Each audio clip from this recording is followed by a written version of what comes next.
Hello दोस्तों। आज हम क्लास 10th के चैप्टर 5 समांतर श्रेणी यानी कि अरिथमेटिक प्रोग्रेशन के बारे में हम लोग पढ़ेंगे। इसमें जितने सारे कंसेप्ट हैं सारे कंसेप्ट हम क्लियर करने वाले हैं। तो आइए हम इसको देखते हैं, इसके सारे कंसेप्ट्स को क्लियर करते हैं। सबसे पहले चैप्टर का नाम है समांतर श्रेणी। समांतर श्रेणी में यहाँ पे शब्द आता है श्रेणी। श्रेणी जो होता है ये क्या होता है? श्रेणी संख्याओं का सूची होता है, ठीक है। तो संख्याओं की सूची दो प्रकार की हो सकती है, अलग अलग प्रकार की हो सकती है। जैसे मान लीजिए 2, 5, 7, 11, 15 ऐसे एक सूची हो गया। एक सूची हो गया 2, 4, 6, 8, 10। तो यहाँ पे देखिए 2 और 5 के बीच का अंतर 3 है, 5 और 7 के बीच का अंतर 2 है, 7 और 11 के बीच का अंतर 4 है, 11 और 15 के बीच का अंतर 4 है। तो यहाँ पे इस सूची में प्रत्येक दो संख्याओं के बीच का अंतर जो है समान नहीं है।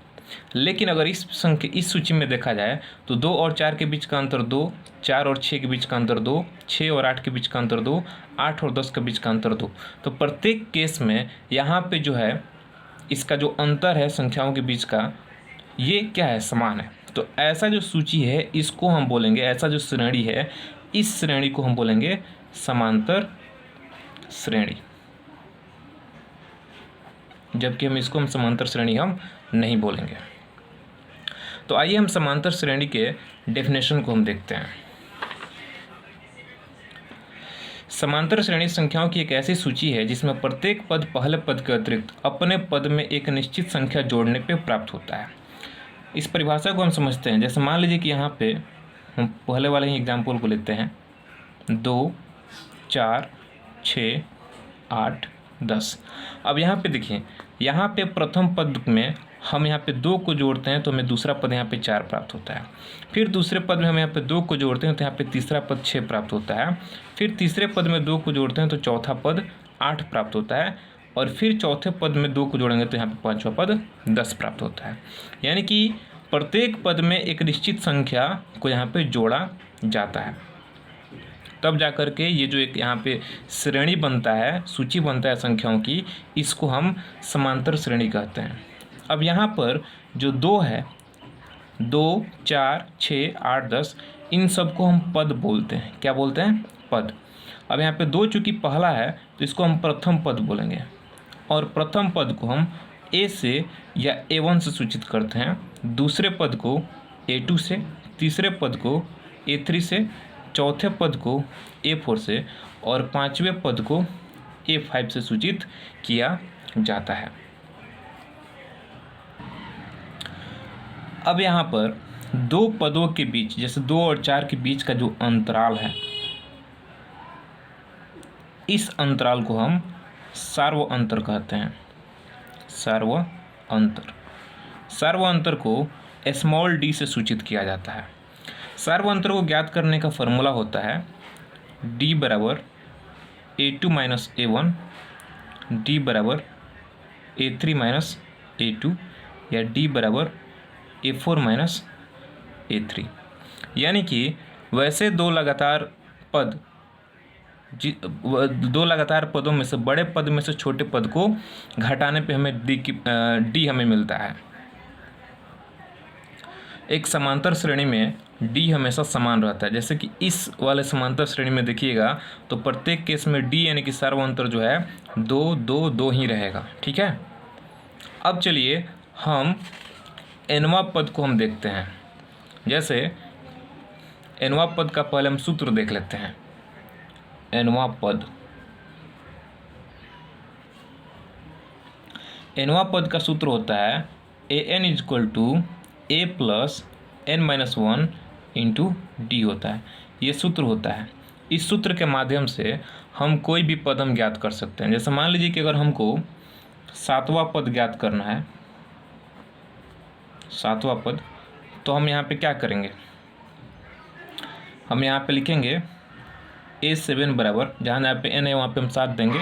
A7 बराबर a प्लस 7 माइनस 1, तो यहाँ पे आपका हो जाएगा इंटू डी। तो A7 बराबर a प्लस 7 में से गया तो 6d। तो A7 का फॉर्मूला यहाँ पे निकलेगा a प्लस 6d। अब यहाँ पे हम आगे बढ़ने से पहले यहाँ पे हम प्रत्येक पद को हम आपको डिफाइन कर देते हैं। जैसे कि an जो होता है इसको बोला जाता है nवां पद। ए को तो आप जानते ही हैं, ये आपका प्रथम पद हो गया। n पद की संख्या और d को तो अभी बताए थे आपको, सार्वअंतर। तो ये फॉर्मूला के ऊपर क्वेश्चन करने से पहले इस फॉर्मूले में 4 आपको टर्म्स दिए गए हैं, an, a, n और d। ये चारों जो आपके जो हैं इसके बारे में आपका कंसेप्ट क्लियर होना चाहिए। तो आइए अब हम यहाँ पे आपको बताते हैं। जैसे मान लीजिए कि अब आपको फिर निकालना है a6 निकालना है, तो एक सिंपल तरीका है। a6 निकालना है तो पहले a लिख लीजिए और यहाँ पे 6 में से 1 घटाइए तो कितना आएगा 5d, यानी कि इसमें से 1 घटा के यहाँ पे 5 करके हमको d यहाँ पे लिख देना है। a7 निकालना है तो a + 6d, a8 निकालना है तो a + 7d। अगर उसी तरीके से a30 निकालना है तो a + 29d। इस तरीके से हम कोई भी पद हम ज्ञात कर सकते हैं। अब हम यहाँ पे कुछ नोट्स को देख लेते हैं। जैसे मतलब ध्यान देने वाली बात, ठीक है। जैसे a1 को हम यहाँ पे लिख सकते हैं, a1 जो होता है प्रथम पद a होता है।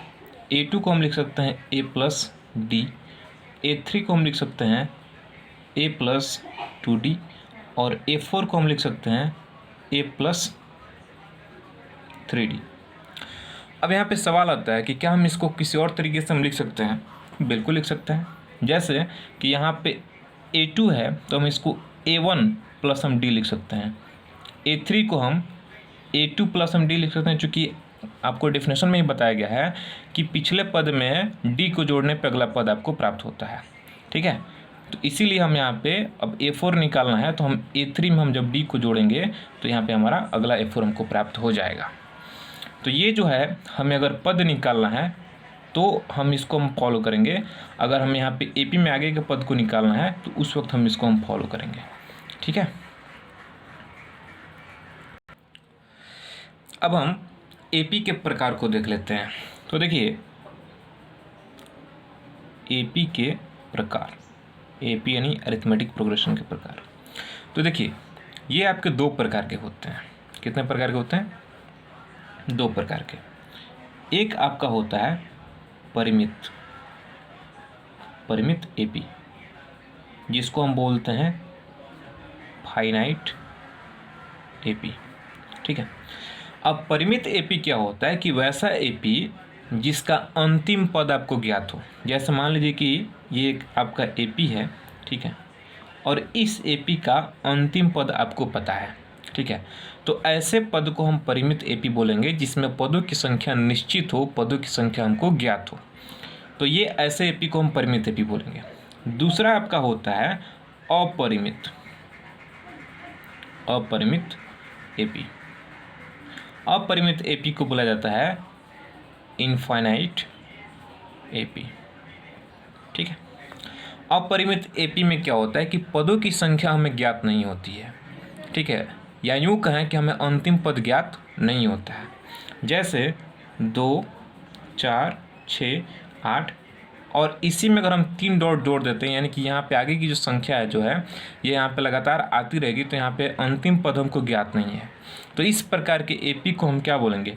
अपरिमित AP बोलेंगे, ठीक है।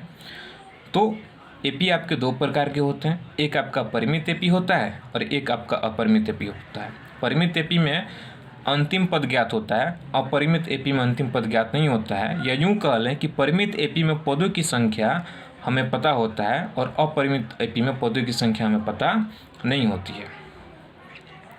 तो चलिए आज के लिए इतना ही। आई होप कि आपके सारे कंसेप्ट्स क्लियर हो गए होंगे। अगर आप मेरे यूट्यूब चैनल पर नए हैं तो प्लीज़ वीडियो को लाइक कीजिए, चैनल को सब्सक्राइब कीजिए और तो अपने दोस्तों के साथ ज़रूर शेयर करें। Thank you.